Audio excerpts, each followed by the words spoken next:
सृष्टि की रचना यह एक ऐसा सब्जेक्ट है जिसको डिस्कस करने के लिए अलग से 1 घंटा निकालना पड़ेगा। पुराणों में हजारों कथाएं हैं इसको लेके।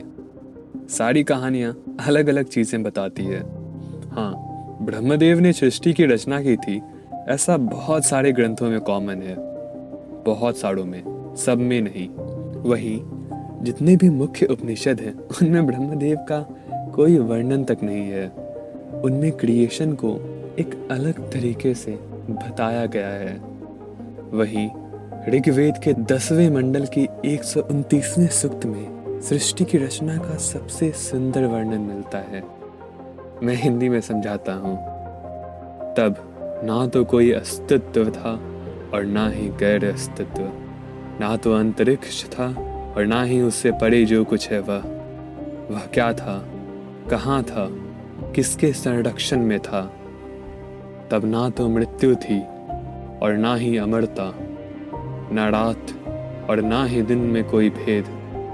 उस समय केवल वह एक तत्व ही थे, वह शिव या वह ब्रह्मा, क्रिया से शून्य और आदि शक्ति के साथ जुड़े हुए एक रूप में विद्यमान।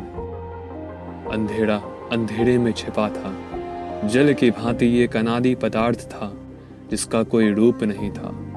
वह जो अब तक शून्य से ढके थे, वह तप की शक्ति से अस्तित्व में आए।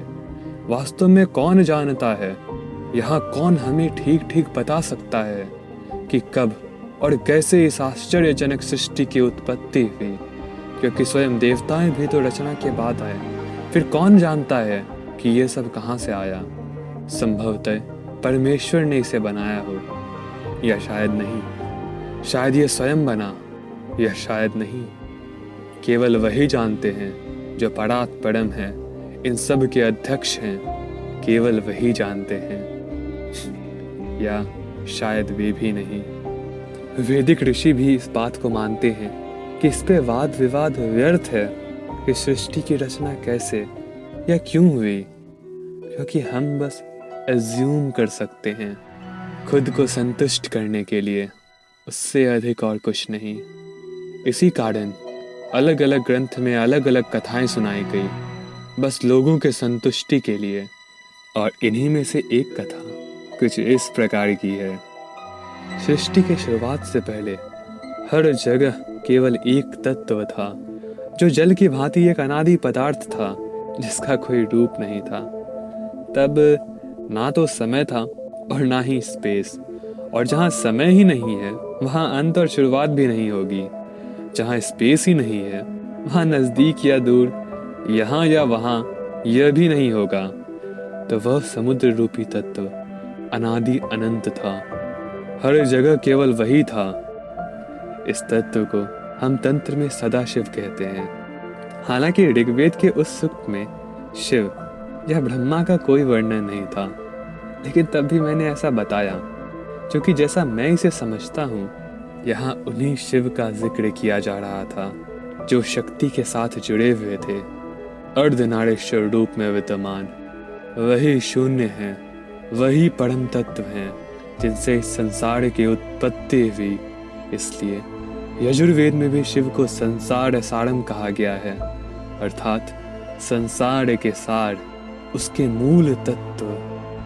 कथा में आगे कहा जाता है कि इस शिव रूपी सागर से एक सुनहरा अंडाकार उत्पन्न हुआ। इसे ज्योतिर्लिंग या हिरण्यगर्भ कहा गया। शिव और शक्ति के मिलन से यह अंडा उत्पन्न हुआ। कह सकते हैं कि यह पहली चीज थी जो दिखी, और उससे पहले केवल शून्य था, एकदम बिग बैंग की तरह। पहले एक सुनहरे अंडे जैसा कुछ ही दिखा होगा, जिसके भीतर से संपूर्ण संसार निकला, ब्रह्मा निकले, जैसे कथा में कहा गया है, जो सृष्टि के रचनाकार हैं। ब्रह्मा कौन है? वह भी शिव के ही एक रूप हैं। जिस रूप में उन्होंने सृष्टि की रचना की, वही सगुण रूप में ब्रह्मदेव हैं। आगे ब्रह्मदेव ने संसार की रचना की।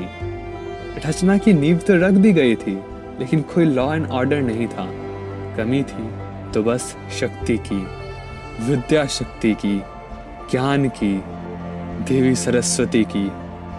आदिशक्ति ने फिर देवी सरस्वती का रूप लिया। वह ब्रह्म रूपी शिव से ही उत्पन्न हुई, उनके मुंह से, और ज्ञान की देवी संसार के कण कण में समा गई। देवी सरस्वती के बिना इस संसार की उत्पत्ति नहीं हो सकती। क्यों? बिग बैंग के बाद जैसे जैसे यूनिवर्स ठंडा होता गया, क्वार्क एंड इलेक्ट्रॉन्स का फॉर्मेशन हुआ। कुछ सेकंड्स में ही ये क्वार्क्स एकत्रित हुए, जिससे प्रोटॉन्स एंड न्यूट्रॉन्स क्रिएट हुए। कुछ ही मिनटों के भीतर ये प्रोटॉन्स एंड न्यूट्रॉन्स कंबाइन होकर न्यूक्लियाई बने, और धीरे धीरे लगभग 3 लाख साल लगे इलेक्ट्रॉन्स को इन न्यूक्लियाई के ऑर्बिट में आके एटम के फॉर्मेशन में। शुरुआत से ही सब कुछ एक pre destined and specific law का पालन कर रहे थे। लेकिन इन क्वार्क्स, इन इलेक्ट्रॉन्स, इन प्रोटॉन्स को ऐसा करने के लिए किसने सिखाया? इस दुनिया में जो भी हो रहा है वो सारी घटनाएं एक प्री डिफाइंड लॉ का ही पालन कर रही है। लेकिन उन्हें ऐसा करने का ज्ञान कहाँ से आया? नियमों का पालन करने के लिए भी ज्ञान ज़रूरी है।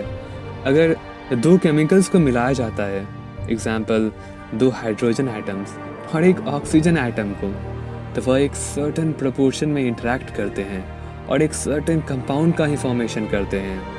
इस केस में पानी, और ये H2O, ये पानी जो आज फॉर्म हो रहा है उन केमिकल्स से, यही आज से 1000 साल पहले भी होता और 1000 साल बाद भी होगा।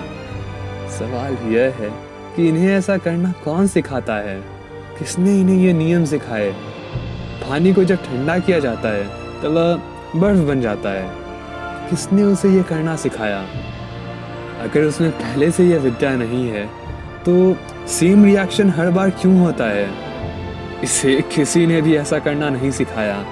यह ज्ञान उसमें पहले से ही निहित है। संसार के हर एक कण में इस ज्ञान का देवी सरस्वती का वास है। तो यह संसार है एक सुव्यवस्थित ढंग से चल रहा है। आदि शक्ति ही संसार है और उन्हीं की एक एस्पेक्ट है माँ सरस्वती। हम सबके अंदर माँ सरस्वती हैं। ज्ञान हमारे अंदर पहले से ही है। आपने इस वीडियो से जो कुछ भी नया सीखा वो आपके अंदर पहले से ही था। मैंने कुछ भी आप में ट्रांसफ़र नहीं किया है, बस आपके अवेयरनेस को उस दिशा में मोड़ा है और वहाँ के इस ज्ञान से आपने खुद पर्दा हटा लिया। दुनिया भर के सारे ज्ञान का अनंत स्रोत हमारे भीतर ही है। जो भी आपने अभी तक जाना है, जो भी आप आगे जानेंगे, सब आपके भीतर पहले से है, इस मन के तिजोरी में। और ध्यान, मेडिटेशन ही इस अनंत ज्ञान के भंडार की एकमात्र कुंजी है। इसे अपनाइए। बाबा का न सरस्वती वाजे भिरवा जिनावती यज्ञम वस्तु धिया वसु।